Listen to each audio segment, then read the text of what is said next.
So it's time to get some more storage, and I found an amazing deal on eBay on this brand new ReadyNAS 426 with 36 terabyte of data. So that's 6 times 6 terabyte disk.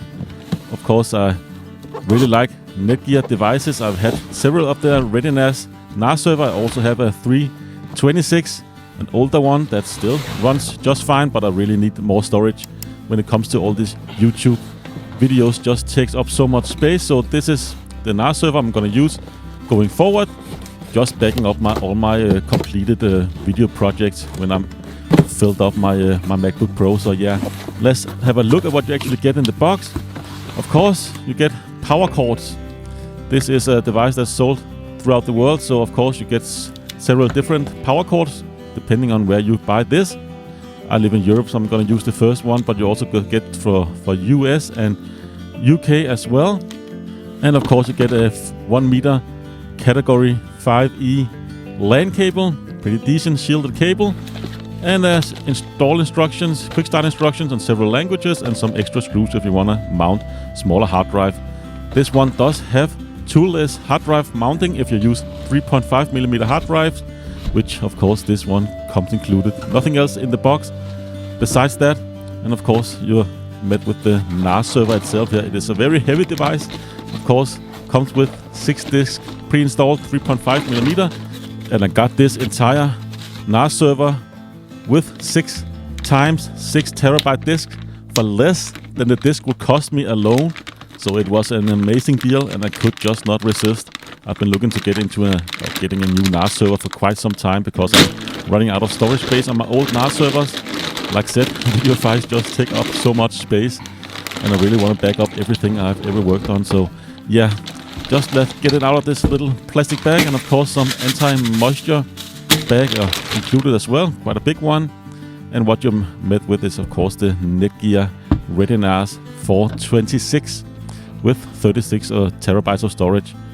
Overall, it has the same design structures as earlier Netgear ReadyNAS devices, but this one has physical buttons.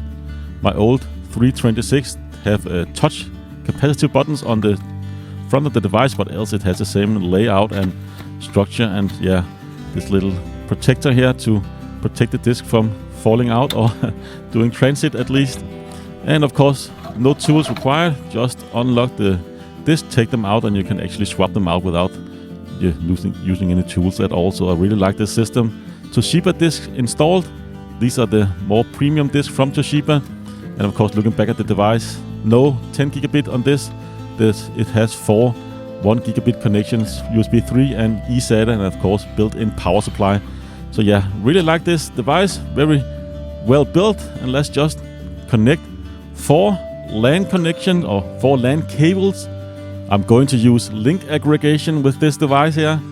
Like I said, using the 4 cables, and could theoretically get speeds of up to 4 gigabit per second, but I don't think actually the spinning hard drives is able to transfer data that fast. But at least if several people are reading and writing to and from the device at the same time, this would open up the bandwidth quite a bit compared to just using a single LAN cable.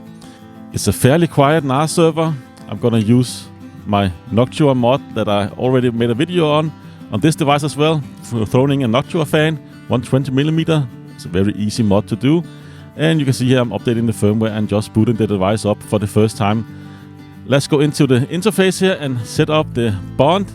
Like I said, link aggregation. I'm gonna link all the 4 network cards together, and I'm going to use SAW 2+3 because I cannot really get Wake on LAN to work with other link aggregation with this NAS server and my switch for some reason. So yeah, this is the second best solution, I think, compared to LAPC or the other setup. I'm also going to use MTU 9000 just to be able to transfer bigger files a little faster. And let's go to my switch as well here and set up the 5, 6, 7, and 8 to this aggregate together or link them together, and let's do a speed test and see how fast I can actually transfer file. Just remember though, this is connected to a Windows machine through 1 gigabit connection. So theoretically, I can transfer up to 125 megabytes per second And you can see here I'm getting very close to 125 in both in terms of read and write speed. So I'm definitely maxing out this connection, like 1 gigabit connection, what is theoretically excuse me, possible to do. So yeah, definitely happy with the speed. I cannot edit straight from this device, but that's really not what it's meant for. It's just a backup device that I can back up all my video files when I've done working on them on my computer. But yeah, definitely go and register this product. You can get a 5-year warranty when you register at Netgear, so definitely go ahead and do that. But yeah, I really like these devices. Small, compact, fairly easy to use, and knock on wood and such, I have never had any issues with my Netgear ReadyNAS devices. I've used them for several years now, so yeah, definitely recommend them if you can get them for a good deal. They are usually priced a little bit higher than the rest of the market, but you also get that 5-year of warranty.